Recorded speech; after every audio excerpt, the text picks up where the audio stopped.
కుటుంబం అంటే ఎలా ఉండాలి? ఎలా ఉండాలి? ఎలా ఉండాలి? పిల్లలను భక్తిలో నడిపించే విధంగా ఉండాలి. ఈ లోకంలో కాలాన్ని గడుపుతూ టైం పాస్ చేస్తున్న అవన్నిటిని గ్రహించాలి తల్లిదండ్రులు.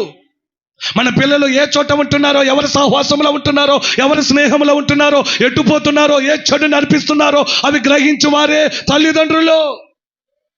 స్తోత్ర. గట్టిగా చెప్తారా లేదా? అవునా కదా?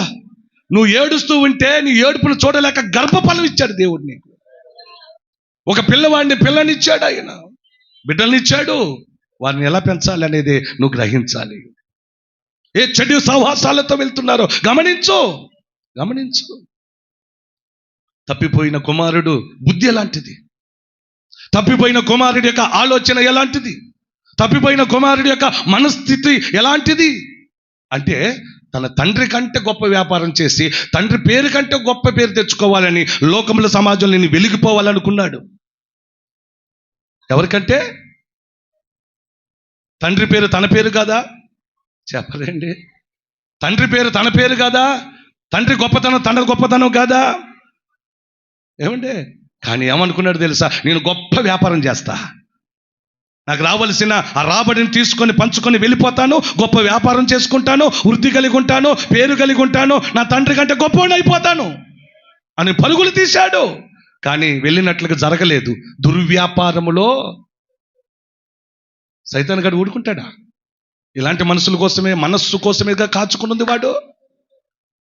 ఇలాంటి మనస్సులు కావాలనే, మనస్తత్వం కావాలనే కదా, అలాంటి స్వభావం కలిగిన వారినే కదా వాడు ఎదురు చూస్తూ ఉంటున్నాడని పేతురు గారు అంటారు.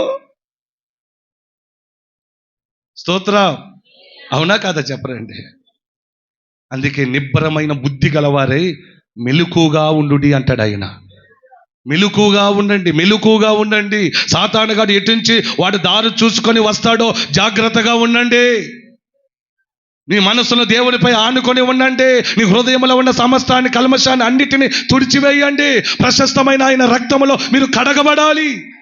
అప్పుడే నీ జోలికి కానీ నీ దగ్గరకు కానీ వాడు రావటానికి వీలు లేకుండా పోతుంది.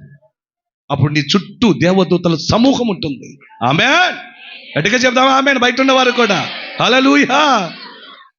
తప్పిపోయిన కుమారుడు అంటాడు పరలోకపు తండ్రికిని. ఆ మాటను చదువుదామా? లూకా సువార్త 15వ అధ్యాయము. పరలోకపు తండ్రి ఎదుటను నీ ఎదుటను నేను పాపం చేశానన్నాడట అని నేను అనుకుంటుని, నేను ఆ విషయాలని నా తండ్రితో చెప్పుకుంటాను. నా తండ్రి దగ్గరికి క్షమాపణ అడుక్కుంటాను. ఏం అడుక్కోవాలి మనం? చెప్పండి, ఏం అడగాలి?